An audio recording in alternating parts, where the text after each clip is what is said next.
ইচ্ছা মতো বানাই। এই আমার সামনে আমার ছেলের গায়ে হাত দিচ্ছেন, আপনাকে এত বড় সাহস দিতে কে? দেখছো বাবা, আমার ক্ষমতা আছে বিধায় আমি আপনার সামনেই আপনার সন্তানকে হাত দিচ্ছি। কি ক্ষমতা আছে আপনার? আচ্ছা, আপনি আপনার সন্তানকে খুব আদর দিয়ে যত্ন দিয়ে বড় করতেছেন, তাই না? অবশ্যই। এ তো বেয়াদব। কি বেয়াদবি করছে আপনাদের সঙ্গে? আমার ছেলের গায়ে আপনি হাত দিবেন? আব্বা তুমি কিছু কইবা, নালে কিন্তু আমি কিন্তু হিট করে দিম আব্বা। ওই তোরে চুপ করতে কইছি না? বলো। আমি দেখতেছি। এই দোকানদার ভাই এদিকে আসেন। বাবা, হ্যাঁ আমি ওর বাবা।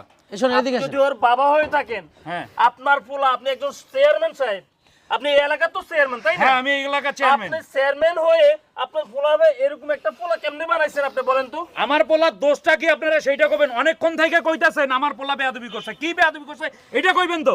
আচ্ছা, আমি বলতেছি, এই যে লোকটা হ্যাঁ এই দোকানটা করে খায়, হ্যাঁ সে তো অনেক দিন থেকেই দোকানদারি আপনি তো করে। জানেন। হ্যাঁ আপনার এই ছেলে তার বন্ধু বান্ধব সহকারে নাকি এখানে আসিয়ে বাকি খায়, নাম হয় আপনার। আচ্ছা আর সব থেকে বড় কথা,